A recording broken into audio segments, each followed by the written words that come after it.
Ha ha! What's this guy wearing this dumbass looking mask? Well, it's because we made a mistake with the Pooka video. It came out pretty rough, a lot of sound mixing issues, and I drank a little too much for the video, so we're going to do a short one. Well, I'm going to do a short one.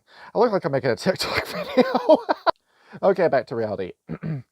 Alright, so we're going to do that again. I'm going to give you the short version, and this is also a little experiment for me too. The kith books are a little sparse on content. I think we might need to do 2 kiths at once if we want to do our typical podcast format. This is also a little test to see if I can do something short form. So this is much of an experiment for me as it is for you. Let's do it.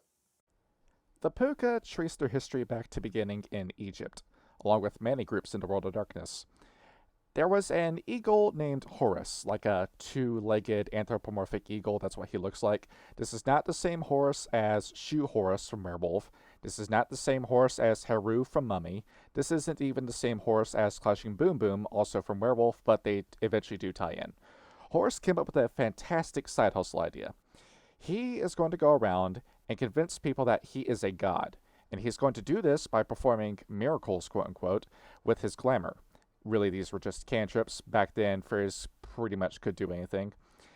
He managed to convince a lot of people that he was a god made flesh, and ended up catching the attention of 2 people, Osiris and Isis, who you should know if you're familiar with Vampire the Masquerade and Mage the Ascension. Osiris was king of Egypt around the time, and decided that Horus would be a fantastic ally. After all, an object of worship, somebody to draw in tribute, somebody to draw in tithes would be healthy for the kingdom. The two had a pretty healthy relationship where Osiris was like Horus's surrogate father, and Osiris said, "The day I have a son, I will name him after you," which is where Heru comes in. And of course, you had Akhenaten, who brought in the horribly unpopular idea of monotheism to Egypt. Nobody liked what he had to say, and everyone threw out everything he talked about when he died 17 years later.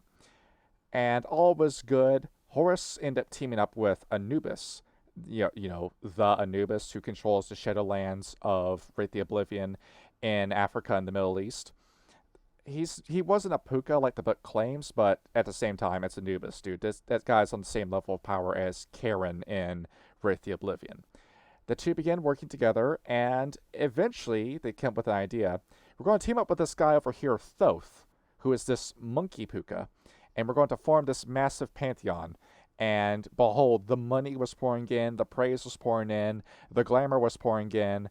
They were so powerful, they had all these different copycat gods come in until Set ruined everything. Set as in the antediluvian Set. The guy who began the Setites, followers of Set, the ministry, who of course said that I'm going to be the top god and everyone else can take a hike, thus resulting in Set's regime where he started replacing all figures of worship with himself. So you can imagine that the Pooka ran to the Silent Strider's aid when the Silent Striders said that they were going to take the fight to Set. The Pooka weren't cursed by Set like the Silent Striders were, because none of the Pooka survived the fight. Though Horus's little get-rich-quick scheme caught the attention of a lot of Pooka outside of Egypt, predominantly in Europe and Asia. They started spreading across the world, pulling off the god game on everybody, convincing everybody that they were gods, except for one group in Ireland, the Fianna, who were well aware of what fairies actually were, and decided, instead of worshipping you, we're going to form a little alliance instead. The Fianna knew about the ancient history of the Pooka, that they were blessed by those who are forever to accomplish a great heroic feat when destiny called them to. And the Fianna, seeing that they were in a war for Gaia's survival, decided that this would be an incredible ally to team up with. And you have this continue over into Australia. Don't ask me how the Pooka managed to get to Australia around this time. They just knew where to go. And they encountered the Dream Speakers, the mages who talk to spirits and get their powers from spirits and are able to pass through the gauntlet with no issue. And eventually we had another team up. The Pooka pretended they were gods, and I'm pretty sure the Dream Speakers could see through it, but, an ally is an ally. We're not going to look a gift horse in the mouth. Until the Sundering. Thanks to the advancement of metalsmithing and the creation of cold iron, the idea of permanence started to remove power from the Pooka, and thus it became harder and harder to prove that you were a god when the gods could be killed with a single sword to the chest.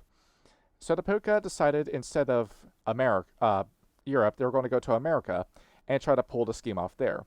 They teamed up with a guy, Quetzalcoatl, who might have been a aspect of the worm, who might have been a Pooka. We get a lot of conflicting information with Quetzalcoatl, but it's fine. And time went on. It looks like we're having something good with the Aztecs and the Mayans, and then the shattering happened. Fairies were removed from consensus thanks to one massive mistake on the Unseelie Court's part. Yeah, it was a fantastic idea going after humans and trying to kill them in the street to generate glamour. And we started seeing the trods closed, and no true fae could exist in the material plane anymore. The only way a fairy could exist is if they bound themselves to a human host, which is where the Pooka come in today. They used to be just animal people, but now they're people who can turn into animals. And history kind of peters out for a while. For the 16th century to the 1960s, they're having a pretty hard time of existing. Less and less Pooka are appearing. It looks like they're eventually just going to die a silent death until, of course, the resurgence of glamour thanks to the moon landing. 1969, 1970, the Sidhe return, and the Pooka are looking, saying, oh, we're finally back to the good old days. Well, it's not the good old days. I mean, banality is everywhere, but we're going to get somewhere. Nope, not of iron knives. A massive war breaks out. The Pooka try their best and are able to put up a pretty good fight against the Sidhe. And that miracle that was prophesied to happen, that miracle's not happening. And eventually, the Sidhe managed to push the Pooka also to the extinction point along with every other kith until High King David brought an end to the war, and now we are with the Pooka today. There is peace, but they are looking at the Sidhe, sleeping with one eye open around the Sidhe. I mean, if I was almost killed by a group of elves, I'd be looking out for them too. And that's where we are today. Now, how does a Pooka form?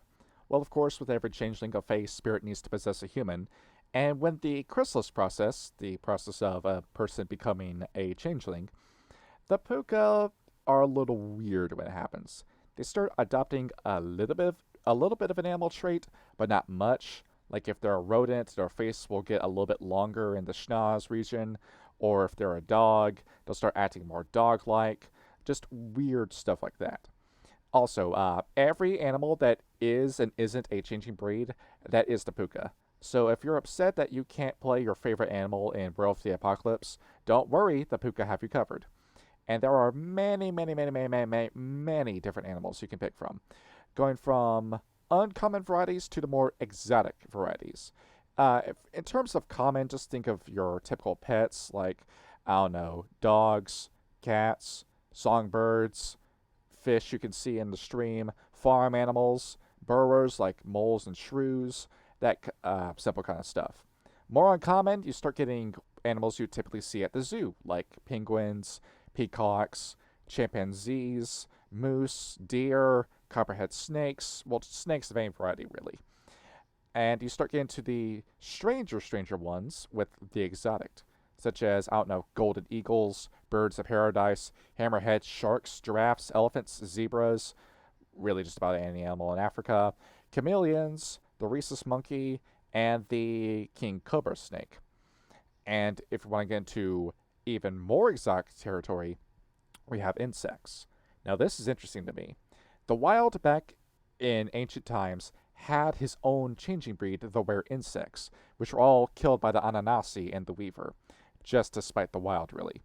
This is the closest thing we'll ever have to the were insects existing in modern day. Now, how do you play a Pooka? The Pooka have one major challenge. The Pooka lie, but this is more of a cultural thing rather than a curse thing. I mean, the lying culture began with Horus pretending to be a god, and then it just ran out of control, really. So you always want to lie, but you want to do so in a way that will eventually teach somebody a lesson. Just think of all the different trickster myths you've heard in your life, like the story of Reynard, like the story of Vasilisa, like the story of, I don't know, Brer Rabbit. And you've got many different ways of getting around this, such as stalling, bringing up controversies, being enigmatic, being evasive with your answers, just Think of anything you can do. If you're going to lie the same way, eventually people will know that you're lying. Don't let them know that you're lying, even though the reputation of Pooka precedes you. They're going to know something's up, but that's typically what you want to do. Be the mirthful trickster. Be the prankster. Just, you remember the Ragabash and Werewolf? Do that, but always be fun about it. You're always bouncing the line between mentor and clown. Now, what if you're unseelie? Well, instead of teaching stories, the unseelie Pooka teach sex positions. Yep, we get to talk about the dirty, dirty sex. Actually, I'm not going to get into detail with that one, but the Pooka are pretty outwardly sexual. I mean, this was written in the 90s, back when furry culture was really taking off. Just let your imagination do the rest of the work for you. But it's always consenting. Like, even the unseelie know not to touch kids. Once in a while, one won't ask for consent, but that's a pretty vile line, even by unseelie standards. They typically won't do that to somebody. Now, in terms of age groups, a lot of Pooka will be kids, actually. I know we just talked about sex. This is unseelie. Keep that in mind. Where, of course, you'll have, like, a little prankster kid. Just, trying to think, like, pretty much like any cartoon show where you've got, like, a kid main character. Just think about that. Something along the lines of that.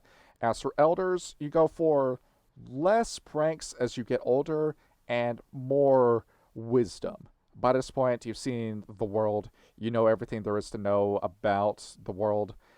The elder Pooka is very intelligent, very wise, very slow of speaking, very smart. As for the unseelie, well, just imagine like any like little bastard kid that you wish you could say something to, but you can't because you're not their parent. This is the world we live in. And just imagine all the stuff you can get away with as as your unseelie Pooka kid. Now, who do they like? The Boggans are alright. They try to teach the Boggans, who are typically the short old men, and they like the Boggans. The Boggans, not so much, because the Pooka can get a little annoying, but everything's fine. The Ishu. You'll have a few Pooka who will travel around and will only be in spaces for a short amount of time, teaching lessons here and there. The Ishu do the same thing. Whenever there's an Ishu, there may or may not be a Pooka traveling with them if there wasn't a Silent Strider werewolf or a Ravnos vampire already doing that. The Knockers, the guys who build, they don't like them. Not at all. They think the Knockers are spreading banality. They're not. They really aren't. But, you know, you do you, Pooka. The Satyrs. I know we talked about sex a little bit earlier, and the Satyrs are sexual to a point where it turns the Pooka off. They want to be friends with the Satyrs, but there's just something about them that rubs them the wrong way. And the Redcaps, well, they can very easily put into words. The Redcaps tend to be jerks. The Redcaps are very violent and have very short tempers. Not the kind of people you want to try to prank. Compare this with the She, where they kind of covet the She's leadership. The Pooka every now and then think that they should be in the role. After all, they do have a pretty big creation myth where Lion is the king of beasts, and going along with that mentality, it should be the Pooka who are ruling in their own words, but you want to look at the responsibility, and then the Pooka will quickly change their minds and say it should be the She. Of course, they always look at the She with a wary eye because of the Knight of Iron Knives. A lot of Pooka died during that event, and it's a kind of tense but workable relationship. The Slua. It's a little weird. The Slua are weird, but so are the Pooka. Every now and then you'll get a Pooka and a Slua that will work together, but the relationship is just a little bit rare. And as for the Trolls get along great with the Pooka. This is a very nice relationship, though the Trolls tend to be more work than play at times, which does rub the occasional Pooka the wrong way. Now, in terms of all the other creatures of the World of Darkness, the Pooka don't get along with any of them. Not counting the Inanimate, the Ninenhi, or the Ghislaine, the Trufe, which the Pooka get along great with. We're talking about the vampires, the werewolves, the mages, the wraiths, and the hunters. The Pooka don't really like any of them. I mean, they freak them out. The vampires drink blood, the werewolves are super violent, the mages always have an ulterior motive, except the dream speakers. The dream speakers are fine. The wraiths, scary, not funny, scary. And of course the hunters, even though they're ultimately fighting for the same thing, the hunter's goal requires all the Pooka to die. And yeah, we can't form a relationship off of that.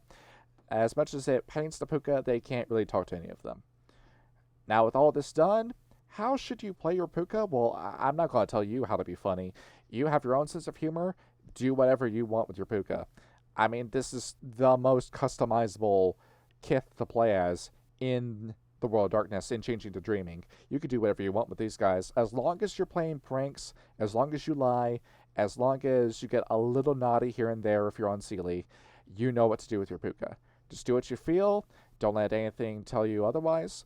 And I think that's a wrap. So, yeah, check out Changing to Dreaming and play the Pooka sometimes.